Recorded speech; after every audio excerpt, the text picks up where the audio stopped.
Welcome back, Start the Thing family. So excited to connect with you all again. If you are new to the show, my name is Rob, and I'm so glad that you're listening today. In this space, we talk about side hustles and learn from folks who have been successful, including chatting with folks who have turned their side hustles into full-time businesses. Today, we get to connect with Leslie from Evolushen Designs. Leslie, welcome to the show. Hi, Rob. Thanks for having me. What? Look at those nails, everybody. Those are on fire nails. Wonderful. That's fantastic. Leslie, we're going to talk freelancing today. But before we get to do that, give us a little bit of a background on who you are and how you got to where you are today. Yeah, sounds good. All right. So I was, not anymore, but I was in the student housing sector for the longest time, for around a decade, actually, like 10 years. And I realized I was doing kind of content creation and marketing for pretty much my entire career in that. And that was what I really, really gravitated towards. But I also was in the operational space. So I was really good with numbers. I was really good at planning budgets. I was really good at managing very, very large teams and large systems.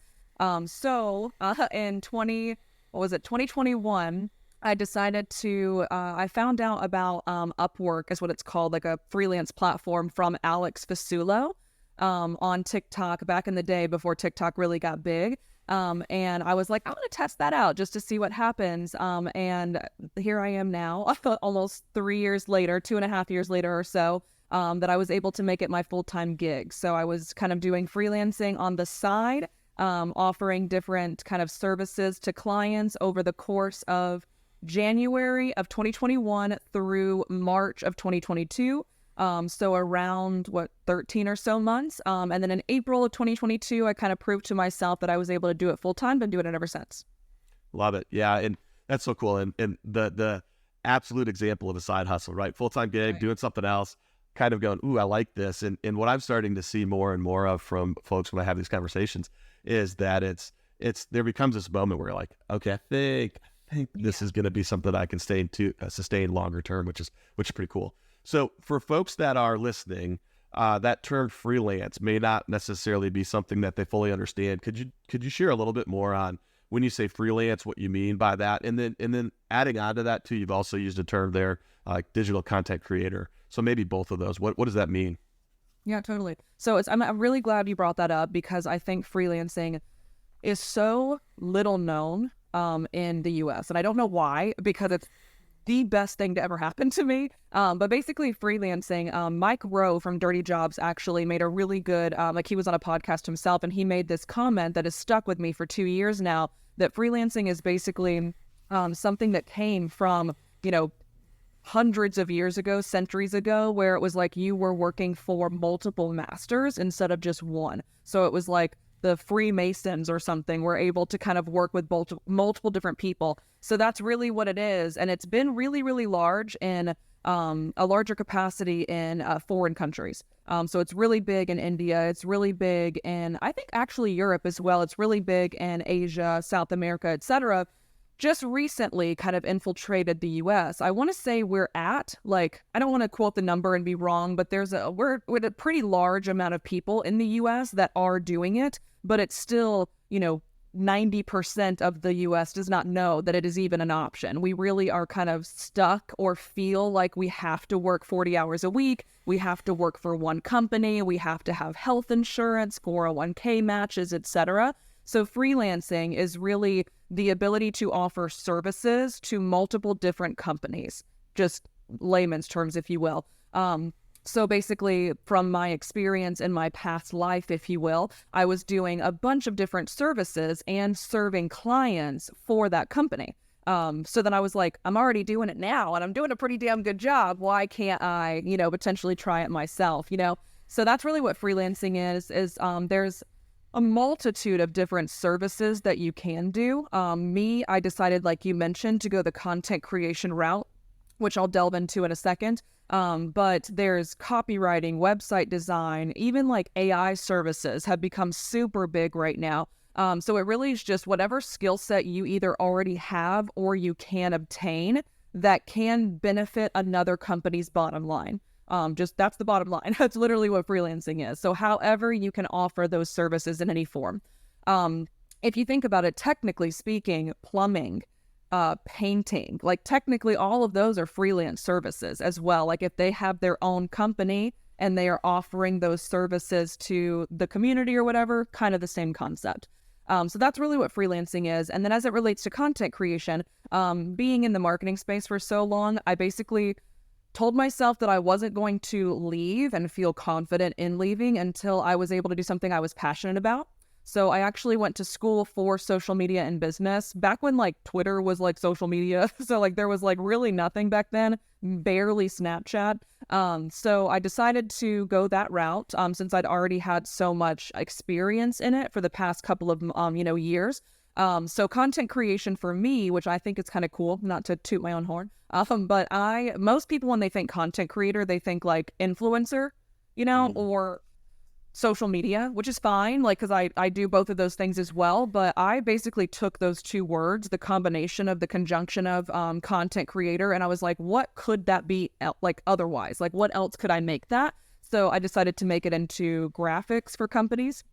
So graphic design. I decided to make it into voiceovers for companies because everyone always told me that I missed my calling on being a news reporter. That's awesome. Stuff like that. So making videos for companies. And then even creating like products for them as well. So I also do like product-based stuff where, again, it's still content creation because I'm still creating for them and then getting someone else to print it for me, theoretically. So kind of a full scope of how can I take those two words and make it bigger. Yeah, that's interesting. Freelance, the way that you just presented it makes a ton of sense to me now, more sense than it did before, which is, hey, if you have a skill, there's somebody who's probably going to be willing to pay you for that skill. Exactly. Leslie, how are you able to generate income from freelancing? That's a good question. So I actually have, I read a lot, to be honest. Like I read a lot. I try to study a lot of people and like learn how they did it. So I read somewhere, I couldn't tell you where, but I read somewhere that like the average millionaire has 7 streams of income. And that's kind of what I decided to do too, was at the beginning when I first started, I was only on one platform. And then I was kind of using that year to prove it to myself that I could do it and then it could generate.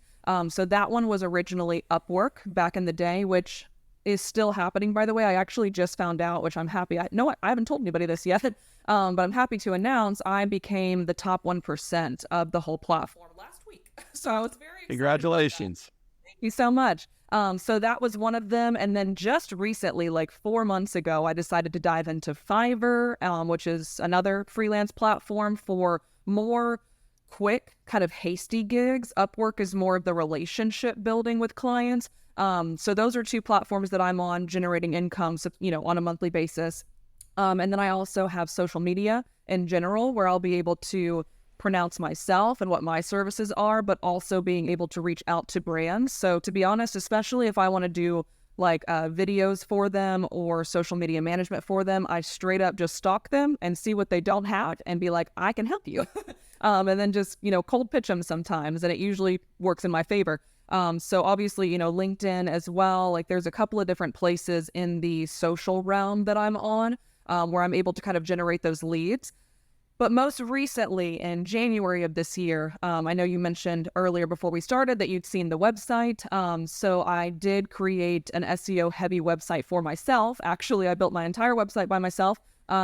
Still working on it. I actually just did some edits yesterday, but that's another really good lead generator through Google Analytics as well. So I'll have some people actually reach out through there as well.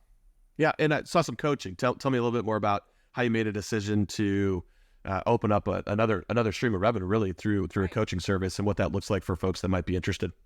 Absolutely. So that's my favorite one. That's my baby. Like that's my absolute favorite vertical, if you will, or like sect of Evolushen. So I've always been a trainer. I've always enjoyed teaching. I've always enjoyed, I was a speaker at a bunch of different conferences in my corporate role, or I would get hired to go out and train on whatever it was that we were kind of diving into in that season of life. So being in the student housing sector from before, we used to have this thing called turn, which is basically like you turn the apartments over for the new people coming in. Happened every July/August. So it's actually happening right now. Very happy to not be a part of it right now because it was crazy. But even just stuff like that, I would go to properties and teach them how to effectively manage a turn or whatever the case may be. So I was always really, really interested, and I loved being in front of people. And I loved being able to like see light bulbs kind of go off physically in person. So I'd done freelancing for about a year and a half at this point, in May of 2022, when I had decided, you know what? This is awesome. Like, everybody needs to know about freelancing. I'm surprised that not a lot of people know about it. Literally no one in my friend group, my family, my Facebook people from back home, not one person had any concept of this idea. And at the time, I was reading The 4-Hour Work Week by Tim Ferriss. So, sure you read it, fan-freaking-tastic book. I highly, highly recommend. Well, I think, if we're being honest, that's probably what started all of this, like, feeling that I needed to do this inside of me. So thank you, Tim, if he watches this one day. So anyway, so I read that book, and then I decided in May of 2022 that everyone needed to know about it. So I hopped on TikTok, because at the time I only had like videos of like my dog and cat, just cute, funny things. And that was the extent. And within less than 30 days, I hit 30,000 followers. So I could see that there was a need and an interest, and like I had piqued an interest in a very large community of women and men, but most like my coaching is usually just female centric. So that was in May, and I found there were so many questions being asked of me, basically like how, what, who, when, all the things that I've been doing for the past, year and a half. So then in July of 2022, I decided to open that kind of section of my business. So for coaching, I basically have a couple of different things, but it's really if someone just needs to chat with me, pick my brain, if they are on this journey themselves and they just need a little support, encouragement, whatever, we can talk one time and then never talk to me again. That's totally fine. But the majority of the people that I do work with, I've worked with in like a 3, 4, 6, 8 month capacity. So it's really walking them through every single step of my business and how we can apply it to what they want to offer. Because that's the cool thing about the freelancing space, I think, is it really doesn't matter what service you want to offer or what skill set you bring to the table. It's a pretty applicable, transferable formula where as long as you just follow these things, it usually can turn out for you. So that's kind of what I do now. I still serve clients on a daily basis, but I also have basically the other 50% of my business is serving female entrepreneurs as well in that space. Yeah, I love it. And, one of the reasons I was hopeful you'd come on a show and so grateful that you said yes. From what you present, it's very authentic. And I was on the webpage, and I think one of the things that stood out to me is obviously testimonials. And there's so many different people who are trying to work in this space. And I think the ones who are really successful are the ones who are really authentic. And so there's some great shout outs from the work that you're doing with people that you've partnered with. And so if you're listening to this, I'd highly encourage folks to go over there and check out Leslie's site, Evolushen Designs, and maybe learn what opportunities might be there to work alongside Leslie. Again, lots of folks saying really awesome things. And now, just having a couple of minutes with you, that authenticity really comes through. So it's pretty cool to be able to see that really kind of in print or out in the world, but then to have the opportunity to be as a person and see that shine through in an interview like this is pretty cool. So success is always an interesting thing. What did success look like for you originally when you kind of got to get started? And has that morphed, or what does that look like now? Wow, you're catching me in an interesting time of my life and this business. So I'm going to get real raw. Like you said, authentic. Like I am as raw as it gets with people. Very transparent about what's going on in my life. So when I first started out, actually my first freelancing job ever, I like to tell people about this story so they don't think that you just start making 20 grand. It doesn't freaking work with that. So my first job ever was $75, and it was 5 hours of work. And the guy left me a bad review. He was very mean, and I don't know why, because I over delivered for him on what was happening, but he was like an impossible client to please, whatever. So my very first Upwork review was like 3 stars. And like if you are on Upwork or you're going to be, testimonials are huge. Like that's how you play the algorithm. That's how you get found by new people. Some over here like, what? Like that's my first attempt at this, right? So success for me back then was a 5-star testimonial, an overturned project that someone was happy with, and they were, raving reviews, because I think, to be honest, I think I have a little bit of an ego that gets stoked by someone being satisfied with my work. Like I always want to be the best for myself and for somebody else. So back then, I had one of my second job, which was finally a 5-star review, was like $240. I literally looked at it the other day. It was $240 for a full month of social media management.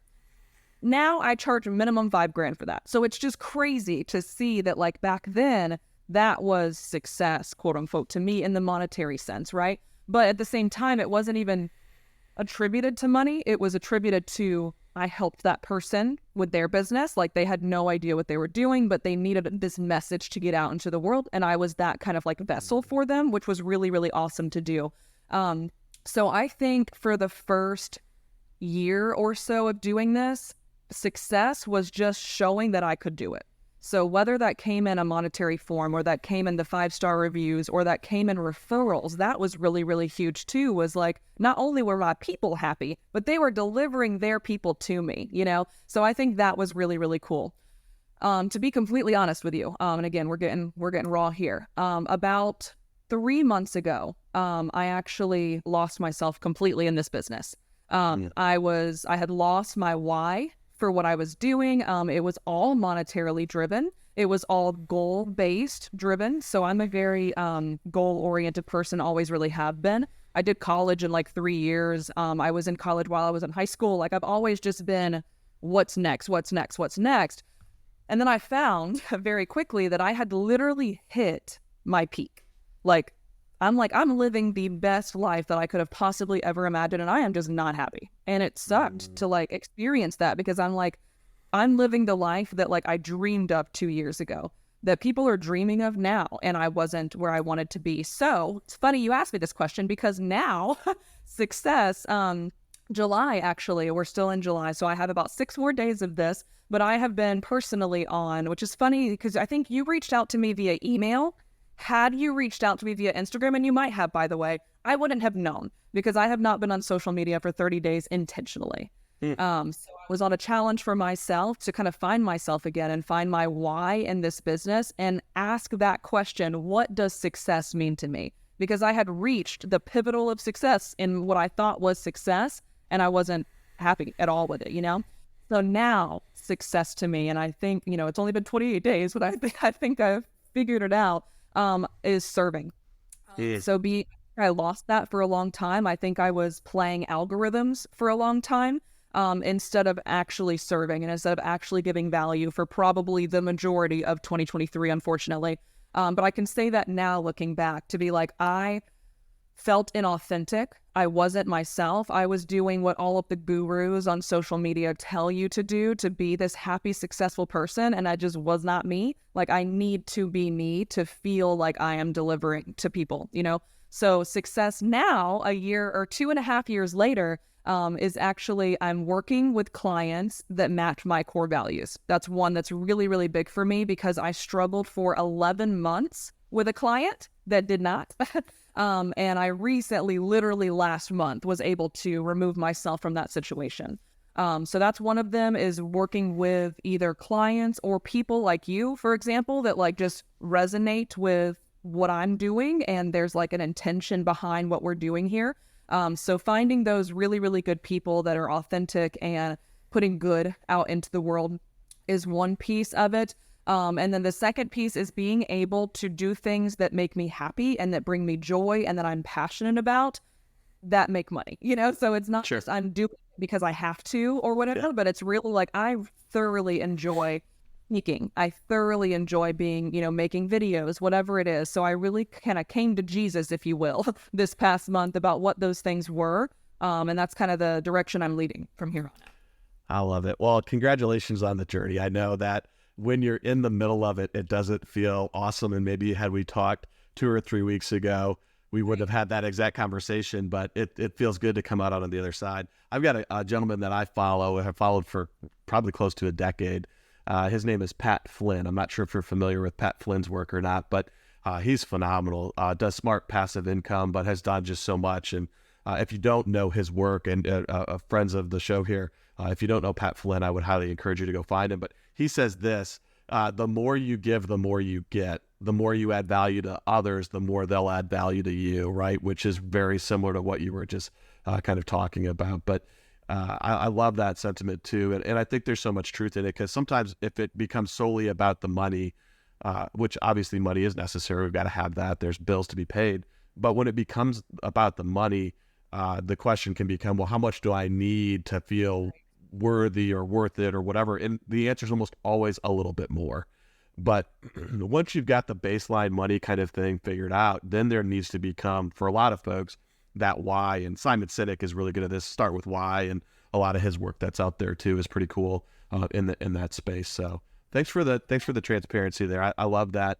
Somebody who's successful in what you're doing, and as much of it as you're doing in the content creation world, to take a 30-day fast, so to speak, to kind of do some soul searching and seeking to figure out how you show up and serve better. That's going to slingshot you forward. I have no doubt, Leslie. You're going to have so much benefit and gain, and the people who work with you are going to benefit from that too. So good job doing that hard work. Thank you. I think it's also there for your audience is exactly what you just said about Simon, is like flipping that script that I had a why, and that's why I was doing, all these different things. I lost that why in March of this year. And then the past 4 months, I've just been trying to find it again, right? So, and then the money was there, but like you said, the why, the foundation wasn't there anymore. So I think that's what's really, really important. If y'all listen to nothing else I say on this episode today, is you have to have that fundamental foundation. You have to know exactly what you're doing. You have to know like why you're doing it, who you're doing it for, because if it's like a selfish kind of thing, you're not going to be fueled for very long. And I found that very quickly. Yeah, and I also think it's interesting too, and it's been a minute since I've read his book, Start With Why, but I also think the why probably changes. And I think a lot of folks that are doing side hustles often will start up side hustles because there's more month left at the end than money. And so they run out of cash, and they need some additional income. And I mean, let's be real. We're shooting this in end of July of 2023. Inflation and cost of living has really gone up. It's tough. But I think what happens, and I'm seeing this when I'm chatting with folks, is they get that success and it meets the need, and then it goes farther. And I think maybe that's a kind of a natural progression of a side hustle that maybe grows into a business, which is maybe I need to reevaluate my why at some point in time. And I think it sounds like that's a little bit of that process that you went through. So what about tools? I think that there's the old adage, work smarter, not harder, and then also show up where the people are at. So what tools might you recommend to folks who are thinking about getting involved in freelancing? Yeah. So I would definitely say at minimum, like we discussed earlier, is your Upwork and your Fiverr. If you do nothing yourself on those platforms, just using them as a location for research is really huge. Like, let's say you want to build your entire business on your own website, or you want to be only on LinkedIn, whatever, totally fine. But there are tens of thousands of people that are doing a really, really good job on those platforms of what you want to do. So if you don't go on there yourself and like offer services, that is totally fine. But I would at minimum sign up for like a client account, and you don't have to do anything, no credit card, nothing like that. But like sign up for a client account or something that you can just see the talent that is out there, what they're offering, how they're offering, what they're pricing themselves at, how do they describe their services, etc. So then you can apply that same concept to yourself. So that's number one.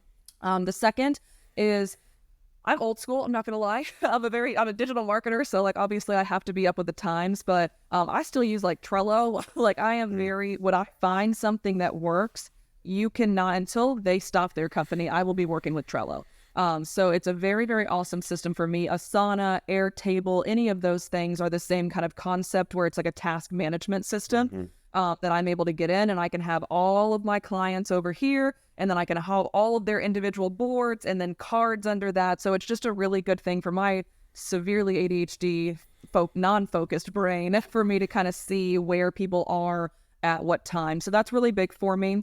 And then recently, I know everyone's recently jumping on this train too, but I use AI, ChatGPT, like on a daily basis at this point.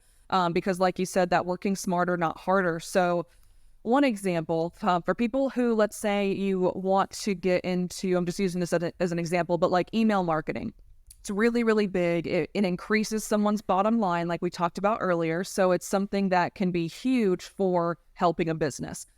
I used to be the one, and I don't think I'm not necessarily anymore, because I still want to be a very authentic, like speak their brand voice. But I used to be the one that would literally make a 5-part welcome sequence for their emails, and I would write the whole dang thing. And that's not a bad thing, because it really did help hone my skills, and I didn't want to rely wholly on a robot to do it for me. But now I because of my writing skills and because of a discovery call that I had with that client, learning everything about their business and their goals for this campaign, I'm able to craft a perfect prompt for the AI then to go and make that for me. And then once I do that, I take their robot infested email and then make it personable, make it humanized, make it an email that someone actually wants to crack open and dive into. So I think that's a really good example of email sequences that used to take me an hour and a half to 2 hours are now taking me around 10 minutes.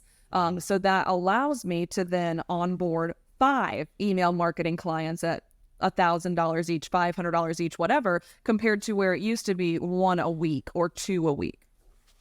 Yeah. I think the AI is definitely something that if you're going to be in the space and you're looking for efficiencies, I don't think you just type it in and you're good. There's a skill set in understanding the prompt and the tone and the way that you want to write it. And I think that can get you 75, 80% down the road. And then there's some editing, adjusting based on that. All right, we're gonna take a move away from what we've been talking about for a second. We'll come back in a little bit, but we're going to jump into a segment in the show called Thank a Mentor.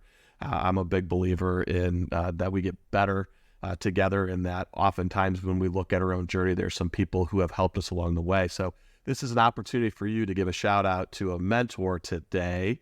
Anybody come to mind that you want to give a little love to? Yeah, so I was actually thinking about this question, and I was like, okay, so I don't know if I have one particular mentor. I have a bunch of different people who have established quotes of my life, or mantras for my life, if you will, that all came at different phases of my life and different seasons. So unfortunately, I'm not really in their world anymore, because it used to be, my previous kind of corporate life. So now, to be quite frank, my mentors are like the books that I read. It's the podcast I listen to. And of course, I mean, my goal would be to meet Jay Shetty one day. Like, that would be my literal dream. But like, I listen to him every single morning. And then I also have, I don't know if you're familiar with Hindsight by chance. Highly, highly recommend. It's HINDZIGHT, I think, something like that. But his name is Hines.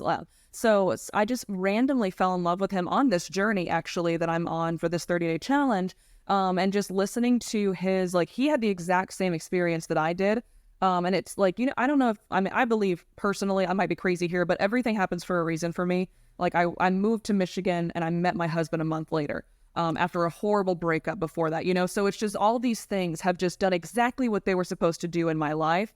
He is one of them, where every song that I hear, a movie I hear or watch, a podcast you listen to, they always find a way to appear, right when they're supposed to. So he was the exact same situation, where he was like a music producer and a video producer, and then he just lost himself, and he was just pretending to be this person, blah, blah, blah, forever. And then now he's found himself completely, and he is living his most authentic life. So I literally heard just randomly, it was just placed on my For You page, or whatever you call it, of YouTube. So I was like, I might as well just check him out. He seems like a cool vibe.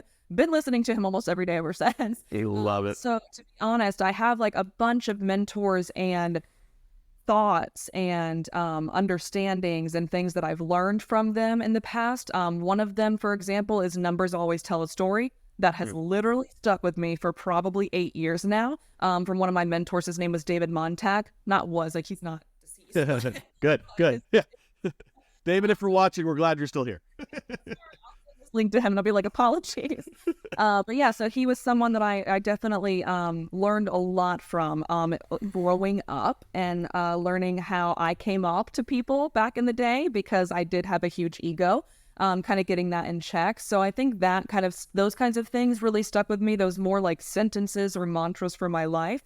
But now I'm really reading an exceptional amount. I think I'm up to like 15 books in the past year. So I'm doing like at least a book a month at this point. And then, like I said, listening to podcasts every single day, learning from people like you. Like, to be honest, I'm consistently on like a learning plane on a daily basis, and a way of internal healing and mental well-being and success. And what does that mean? Like we've talked about earlier. So I think now I couldn't pinpoint an exact person other than my mom that I have learned the most from, quote unquote. I think it's more, I am soaking in as much as I possibly can with people that are way smarter than I am. Because I always say if I'm the smartest person in the room, I'm in the wrong room. So I'm like, whoever I can absorb their knowledge and their wisdom and their experience from, that's kind of what I'm doing now. Yeah, love it. And John Maxwell, I think, has I'm pretty sure, John, I hope I've got the right individual, but is show me your 5 friends and I'll show you your future kind of a thing. And so who you're spending your time with and who you're hanging out with and learning from. So I love that. All right. This one's a little bit of a fun kind of a question. If your younger self could see you now, what do you think she would think about this business that you're in? That's interesting. Put me on the spot here with this one. So I think I kind of always knew somehow that this is where I would be. I have never, and you can ask anybody, probably actually David, but I do not do well with authority. I have never done well with authority. Like, ask my mom, did not do well my entire childhood and, into adulthood. And I think it was always because, not that I actually don't, dislike authority or I think I'm better than or anything like that. I think it was just a deep-seated, I need to be myself and I need to work with myself, and then I need to surround myself with my chosen colleagues or my chosen tribe, whatever it may be. So I literally think that I always assumed, I just had no idea in what capacity it was going to be. So first of all, she would be proud as hell. Very much so. It's funny you say this because I actually just wrote in one of my little exercises, if you will, a letter to myself 5 years from now, congratulating myself for today. So all the things that I had done over the past 90 days, past year, whatever. So I kind of wish I would have done that, 10 years ago and see what that's going to be. But I plan on making that like an every year exercise kind of going forward. So I think she would be very, very proud. I think she would be very humbled, like to say the least, because I experience the most humility every single day that I have the opportunity to even have conversations like this. The fact that someone's reaching out to Leslie to talk is just insane to me. So this like absolute humility I know she is experiencing because I'm still experiencing it every day and I always will. And then I think the notion or the like foundation that I have of like really working with females would be a very big thing for her as well.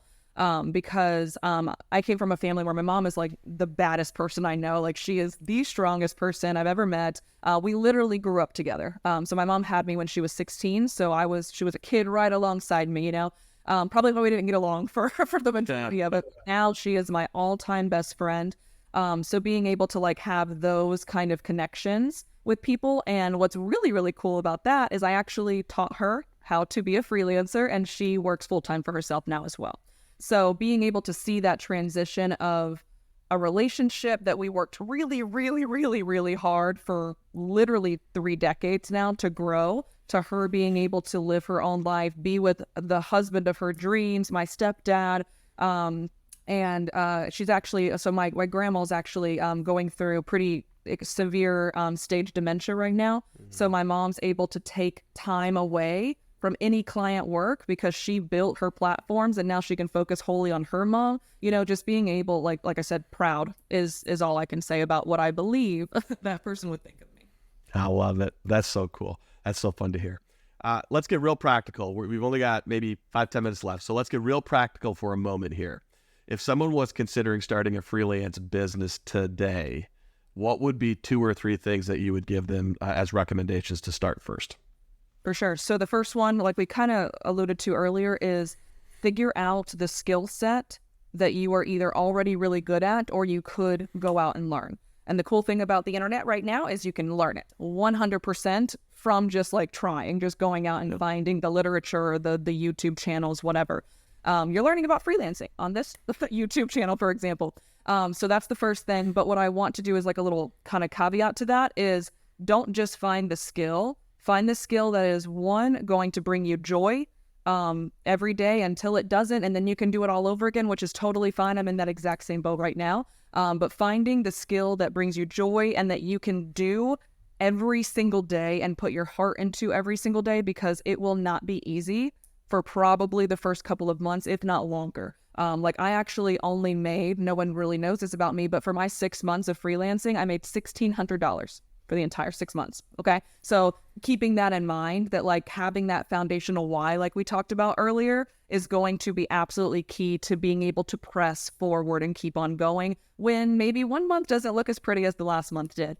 So first of all, what you can find joy in. And then secondly, what gives you the highest return, whether that be emotionally, mentally stimulating return or monetary return with the least time investment. And I like to tell people that a lot, because if you like, I design for websites that takes 40 plus hours, like it just does, so I decided to, yes, the money was awesome in those things, but it was taking so much of my mental energy, my emotional energy, everything was being physically, drawn into that for a week where I could not work with anybody else. So I decided to personally remove that from my list of services, unless it's like a friend or something that needs help, just because it wasn't serving me anymore. So that's what I would say is what makes you happy in whatever form that is, and whatever gives you the highest return that you need for your own time investment. So that's number one. Number two is once you find those skills and you are like, yep, this is what I want to do, I'm certain about it. Like I said earlier, make a client account on those two platforms, or even LinkedIn or something, and stalk the crap out of everybody that's already doing it. That's exactly what I did, and it was a lot less people back then, so you have even more opportunities to learn from people. So stalk them as much as possible, learn everything you can about the thing that you want to do and make right. And then number three would really be figuring out your processes now. Even though I will promise you your processes will change the very first client that you have, because you are going to need to mold yourself or mold your company or your brand, whatever, to fit what's going to actually make sense for you. But do your research on, like Rob said earlier, the thinking smarter, working smarter, not harder.